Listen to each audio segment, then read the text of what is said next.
कार्यक्रम में उपस्थित केंद्रीय शिक्षा मंत्री श्री धर्मेंद्र प्रधान जी, डॉक्टर जितेंद्र सिंह जी, श्री जयंत चौधरी जी, डॉक्टर सुकांता मजूमदार जी,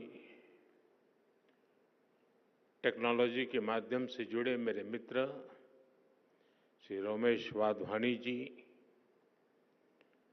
डॉक्टर अजय केला जी,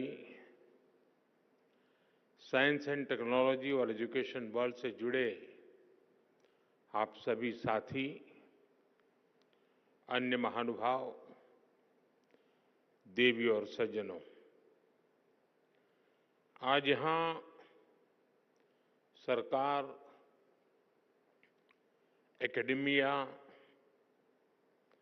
साइंस और रिसर्च से जुड़े भिन्न भिन्न क्षेत्र के लोग इतनी बड़ी संख्या में उपस्थित है।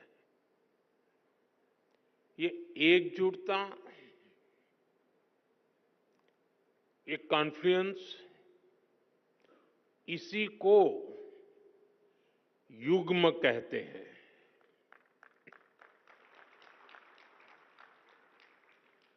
एक ऐसा युग्म जिसमें विकसित भारत के फ्यूचर टेक से जुड़े स्टेक होल्डर्स एक साथ जुड़े हैं, एक साथ जुटे हैं। मुझे विश्वास है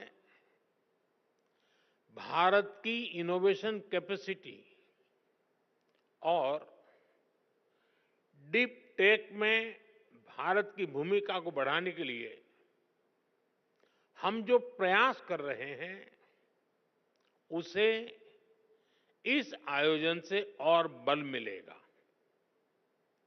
आज आईआईटी कानपुर और आईआईटी बॉम्बे में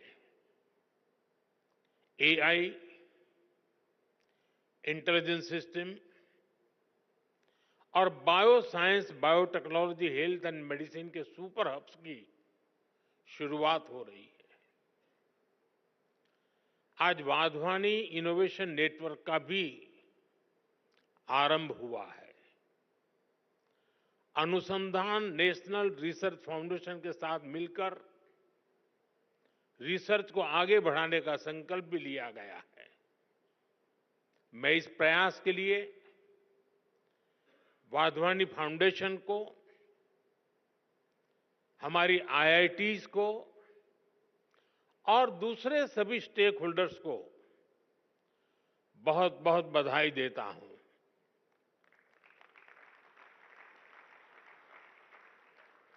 विशेष रूप से मैं मेरे मित्र रमेश वाधवानी जी की सराहना करता हूं। आपके डेडिकेशन और सक्रियता से प्राइवेट और पब्लिक सेक्टर ने मिलकर देश की शिक्षा व्यवस्था में कई सकारात्मक बदलाव किए हैं। साथियों, हमारे शास्त्रों में कहा गया है, परम परोपकारार्थ यो जीवति स जीवति, अर्थात जो दूसरों की सेवा और परोपकार के लिए जीवन समर्पित करता है, वही वास्तविक जीवन जीता है। इसलिए हम साइंस और टेक्नोलॉजी को भी सेवा का ही माध्यम मानते हैं। जब मैं हमारे देश में वाधवानी फाउंडेशन जैसी संस्थाओं को देखता हूं, जब मैं रमेश जी और उनकी टीम के प्रयासों को देखता हूं, तो मुझे खुशी होती है, गर्व होता है कि हम भारत में साइंस और टेक्नोलॉजी को सही दिशा में आगे बढ़ा रहे हैं।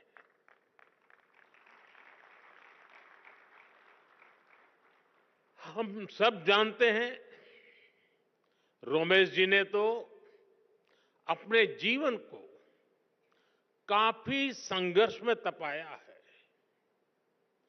सेवा के लिए समर्पित किया है। जन्म के तुरंत बाद जब वो कुछ ही दिन के थे, तब विभाजन की विभीषिका झेलना, अपनी जन्मभूमि से पलायन के लिए मजबूर होना, बचपन में ही पोलियो जैसी बीमारी का शिकार हो जाना और उन कठिन परिस्थितियों से निकलकर इतने बड़े बिजनेस एम्पायर को बिल्ड करना, ये अपने आप में एक असाधारण और प्रेरणा देने वाली जीवन यात्रा है।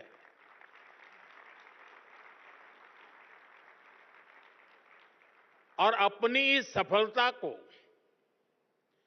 एजुकेशन और रिसर्च सेक्टर में भारत के लोगों के लिए समर्पित कर देना, भारत की युवा पीढ़ी के लिए समर्पित कर देना, भारत के उज्जवल भविष्य के लिए समर्पित कर देना, ये अपने आप में एक प्रेरक उदाहरण है। वाधवानी फाउंडेशन स्कूली शिक्षा, आंगनवाड़ी से जुड़ी टेक्नोलॉजी और एग्रीटेक में भी काफी काम कर रहा है। मैं इसके लिए और इसके पहले भी Wadhwani institute of artificial intelligence की स्थापना जैसे अवसर पर आप सबके बीच आया हूं। मुझे विश्वास है आने वाले समय में वाधवानी फाउंडेशन ऐसे ही अनेक माइलस्टोन्स गढ़ता रहेगा। मेरी शुभकामनाएं आपकी संस्था के साथ है, आपके इनिशिएटिव के साथ है। साथियों, किसी भी देश का भविष्य उसकी युवा पीढ़ी पर निर्भर होता है। इसलिए ये जरूरी है कि हम अपने युवाओं के भविष्य के लिए और उनको भारत के उज्जवल भविष्य के लिए तैयार करें। इसमें बड़ी भूमिका देश के एजुकेशन सिस्टम की भी होती है। इसलिए हम देश के एजुकेशन सिस्टम को 21वीं सदी की जरूरतों के मुताबिक आधुनिक बना रहे हैं। देश में नई नेशनल एजुकेशन पॉलिसी लाई गई है। इसे शिक्षा के ग्लोबल स्टैंडर्ड्स को ध्यान में रखकर तैयार किया गया है। नई एजुकेशन पॉलिसी आने के बाद हम भारतीय एजुकेशन सिस्टम में बड़ा बदलाव भी देख रहे हैं। National curriculum framework, learning teaching material और क्लास 1 से लेकर क्लास 7 तक नई टेक्स्ट बुक तैयार कर ली गई है। पीएम ई विद्या और दीक्षा प्लेटफॉर्म के तहत one nation one digital education infrastructure का निर्माण किया गया है। ये इंफ्रास्ट्रक्चर एआई बेस्ड है और स्केलेबल भी है। इसका इस्तेमाल देश की 30 से ज्यादा भाषाओं और 7 विदेशी भाषाओं में टेक्स्ट बुक्स तैयार करने के लिए हो रहा है। नेशनल क्रेडिट फ्रेमवर्क के जरिए स्टूडेंट्स के लिए अलग अलग विषयों को एक साथ पढ़ाना आसान हो गया है। यानी भारत के स्टूडेंट्स को अब आधुनिक शिक्षा मिलनी शुरू हुई है। उनकी कैरियर के लिए नए रास्ते बन रहे हैं। भारत ने जिन लक्ष्यों को तय किया है उसे निरंतर गति देने के लिए देश के रिसर्च इकोसिस्टम को मजबूती देना आवश्यक है। पिछले एक दशक में इस दिशा में तेजी से काम हुआ है। जरूरी संसाधनों को बढ़ाया गया है। 2013-14 में R&D पर ग्रॉस एक्सपेंडिचर केवल 60,000 करोड़ रुपए था। हमने इसे डबल से भी ज्यादा बढ़ाकर 1.25 लाख करोड़ रुपए से भी ऊपर कर दिया है। देश में कई state of the art research park भी स्थापित किए गए हैं। लगभग 6,000 उच्च शिक्षा संस्थानों में रिसर्च एंड डेवलपमेंट सेल्स की स्थापना की गई है। हमारे प्रयासों से देश में इनोवेशन कल्चर तेजी से विकसित हो रहा है। 2014 में भारत के 40,000 के आसपास पेटेंट फाइल हुए थे। अब ये संख्या बढ़कर 80,000 से ज्यादा हो गई है। इससे ये भी पता चलता है कि देश के युवा को हमारे इंटेलेक्चुअल प्रॉपर्टी इकोसिस्टम से कितना सपोर्ट मिल रहा है। देश में रिसर्च कल्चर को बढ़ावा देने के लिए 50,000 करोड़ रुपए के अनुसंधान नेशनल रिसर्च फाउंडेशन की स्थापना की गई है। वन नेशन वन सब्सक्रिप्शन उसने युवाओं को यह भरोसा दिया है कि सरकार उनकी जरूरतों को समझती है। आज से इस योजना की वजह से उच्च शिक्षा हासिल करने वाले छात्रों की पहुंच वर्ल्ड क्लास रिसर्च जर्नल तक आसान हो गई है। देश की प्रतिभाओं को आगे बढ़ने में कोई रुकावट ना आए, इसके लिए प्राइम मिनिस्टर्स रिसर्च फेलोशिप की व्यवस्था बनाई गई है। साथियों, इन प्रयासों का परिणाम है कि आज का युवा सिर्फ R&D में एक्सेल नहीं कर रहा, वो खुद भी R&D बन चुका है। और जब मैं कहता हूं कि वो खुद R&D है, तो मेरा मतलब है रेडी एंड डिसरप्टिव। भारत आज अलग अलग सेक्टर्स में रिसर्च के नए माइलस्टोन स्थापित कर रहा है। पिछले साल भारत ने दुनिया का सबसे लंबा हाइपरलूप टेस्ट ट्रैक कमीशन किया। 422 मीटर का ये हाइपरलूप इंडियन रेलवे के कोलैबोरेशन से IIT मद्रास में डेवलप किया गया। IISc बेंगलोर के साइंटिस्ट ने भी एक ऐसी टेक्नोलॉजी डेवलप की है जो नैनो स्केल पर लाइट को कंट्रोल करती है। IISc में ही रिसर्चर्स ने ब्रेन ऑन चिप टेक्नोलॉजी विकसित की है। ब्रेन ऑन अ चिप यानी एक मॉलिक्यूलर फिल्म के अंदर 16,000 से ज्यादा कंडक्शन स्टेट्स में है। डाटा स्टोर और प्रोसेस करने की कैपेबिलिटी। कुछ सप्ताह पहले ही देश ने पहली इंडिजीनियस MRI मशीन भी बना ली है। ऐसे अनेक पाथ ब्रेकिंग R&D हैं जो हमारी यूनिवर्सिटीज में हो रहे हैं। ये है विकसित होते भारत की युवा शक्ति, रेडी, डिसरप्टिव और ट्रांसफॉर्मेटिव। साथियों, भारत के यूनिवर्सिटी कैंपस आज नए डायनेमिक सेंटर्स बन रहे हैं। ऐसे सेंटर्स जहां युवा शक्ति ब्रेक थ्रू इनोवेशन को ड्राइव कर रही है।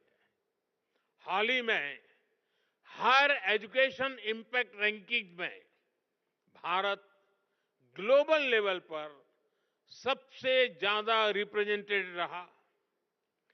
125 देशों के 2000 इंस्टीट्यूशन में से 90 से ज्यादा यूनिवर्सिटीज भारत से थी। 2014 में क्यूएस वर्ल्ड रैंकिंग में भारत के केवल 9 इंस्टीट्यूट्स और यूनिवर्सिटीज थी। 2025 में ये संख्या 46 हो चुकी है। दुनिया के टॉप 500 हायर एजुकेशन इंस्टीट्यूट्स में भारतीय संस्थानों की संख्या भी पिछले 10 वर्षों में तेजी से बढ़ी है। अब विदेशों में हमारे प्रमुख संस्थानों के कैंपस खुल रहे हैं। अबू धाबी में आईआईटी दिल्ली, तंजानिया में आईआईटी मद्रास, इसके कैंपस खोले गए हैं। दुबई में आईआईएम अहमदाबाद का कैंपस खोले जाने की तैयारी है। और ऐसा नहीं है कि सिर्फ हमारे टॉप संस्थान ही बाहर कदम रख रहे हैं, बाहर के भी टॉप संस्थान भारत आ रहे हैं। भारत में दुनिया की टॉप यूनिवर्सिटीज के कैंपस खुलने की शुरुआत हो चुकी है। इससे एकेडमिक एक्सचेंज बढ़ेगा, रिसर्च की फील्ड में कोलैबोरेशन बढ़ेगा, हमारे छात्रों को क्रॉस कल्चरल लर्निंग का एक्सपोजर भी मिलेगा। साथियों, टैलेंट, टेम्परामेंट और टेक्नोलॉजी की ट्रिनिटी ही भारत के भविष्य को ट्रांसफॉर्म करेगी। इसके लिए हम भारत के बच्चों को बचपन में ही जरूरी एक्सपोजर दे रहे हैं। अभी हमारे साथी धर्मेंद्र जी ने विस्तार से बताया, हमने अटल टिंकरिंग लैब जैसे इनिशिएटिव लिए हैं। अभी तक देश में 10,000 अटल टिंकरिंग लैब खोली जा चुकी है। इस बजट में सरकार ने 50,000 और अटल टिंकरिंग लैब खोलने की घोषणा की है। विद्यार्थियों को फाइनेंशियल सपोर्ट देने के लिए पीएम विद्यालक्ष्मी योजना भी शुरू की गई है। हमारे स्टूडेंट्स अपनी लर्निंग को एक्सपीरियंस में तब्दील कर सके, इसके लिए हमने 7,000 से ज्यादा इंस्टीट्यूट्स में इंटर्नशिप सेल स्थापित किए हैं। युवाओं में नए स्किल्स विकसित करने के लिए आज हर संभव प्रयास किया जा रहा है। इन युवाओं के टैलेंट, टेम्परामेंट और टेक्नोलॉजी की ये ताकत ही भारत को सफलता के शिखर तक लेकर जाएगी। साथियों, हमने विकसित भारत के लक्ष्य के लिए अगले 25 वर्षों की समय सीमा तय की है। हमारे पास समय सीमित है, लक्ष्य बड़े हैं।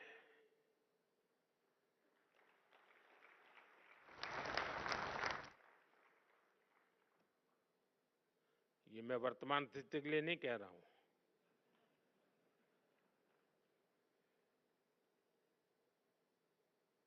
और इसलिए ये जरूरी है कि हमारे आइडिया की प्रोटोटाइप से प्रोडक्ट तक की यात्रा भी कम से कम समय में पूरी हो। जब हम लैब से मार्केट तक की दूरी को कम कर देते हैं तो रिसर्च के परिणाम लोगों तक तेजी से पहुंचने लगते हैं। इससे रिसर्च को भी मोटिवेशन मिलता है, उनके काम, उनकी मेहनत का इंसेंटिव उन तक पहुंचता है। इससे रिसर्च, इनोवेशन और वैल्यू एडिशन के व्हील को और गति मिलती है। इसके लिए जरूरी है कि हमारा पूरा रिसर्च इकोसिस्टम एकेडमिक इंस्टीट्यूशन से लेकर इन्वेस्टर्स और इंडस्ट्री तक हर कोई रिसर्च के साथ खड़ा हो, उन्हें गाइड करे। इंडस्ट्री लीडर्स इस दिशा में एक कदम और आगे ला सकते हैं और वो हमारे युवाओं का मार्गदर्शन कर सकते हैं। फंड की व्यवस्था कर सकते हैं और साथ मिलकर नए सॉल्यूशन डेवलप कर सकते हैं।